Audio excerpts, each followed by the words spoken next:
फलटण उपजिल्हा रुग्णालयातील महिला डॉक्टरच्या आत्महत्येप्रकरणी तपासाला वेग आला आहे। फरार असलेला आरोपी प्रशांत बनकर याला सातारा पोलिसांनी अखेर अटक केली आहे। या प्रकरणातील दुसरा आरोपी PSI बदने अजूनही फरार असून त्याचा शोध पोलिसांकडून सुरू आहे। फलटणमधील ही आत्महत्येची घटना काल समोर आली होती।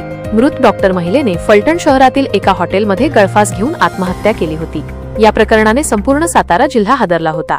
तपासादरम्यान मृत डॉक्टरांनी आत्महत्येपूर्वी हातावर लिहिलेल्या सुसाईड नोटमध्ये आरोपी प्रशांत बनकर याने मानसिक आणि शारीरिक छळ केल्याचा थेट उल्लेख केल्याचं समोर आलं होतं। घटनेनंतर फलटण शहर पोलिसांनी या प्रकरणी गुन्हा दाखल करून 2 आरोपींविरोधात शोध मोहीम सुरू केली होती।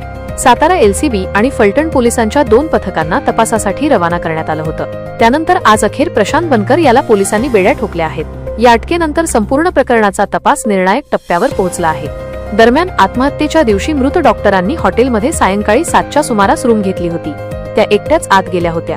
रात्री 8 वाजल्याच्या सुमारास त्यांच्या बहिणीचा सतत फोन लागत होता, मात्र प्रतिसाद मिळत नव्हता।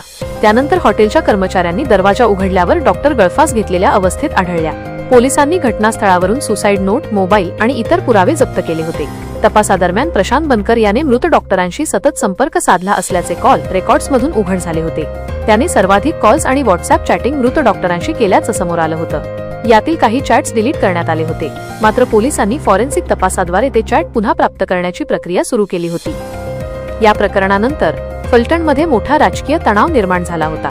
राष्ट्रवादी काँग्रेस अजित पवार गटचे ज्येष्ठ नेते रामराजे नाईक निंबाळकर यांनी या घटनेचा तीव्र निषेध व्यक्त करत दोषींवर कठोर कारवाई करण्याची मागणी केली होती। फलटणची बदनामी झाली आहे, सत्य बाहेर यायलाच हवं असे त्यांनी ठणकावून सांगितले होते। सध्या पोलिसांनी आरोपी प्रशांत बनकरला ताब्यात घेऊन चौकशी सुरू केली आहे। सुसाईड नोट, कॉल रेकॉर्ड्स आणि फॉरेन्सिक रिपोर्टच्या आधारे या प्रकरणात आणखी काही महत्त्वाचे खुलासे होण्याची शक्यता आहे। फलटणमधील महिला डॉक्टरच्या आत्महत्येने वैद्यकीय क्षेत्रासह संपूर्ण साताऱ्याला हादरवून सोडला आहे। प्रशांत बनकरच्या अटकेनंतर आता या प्रकरणातील सत्य उघडकीस येण्याची आणि न्याय मिळण्याची अपेक्षा सर्वत्र व्यक्त केली जात आहे।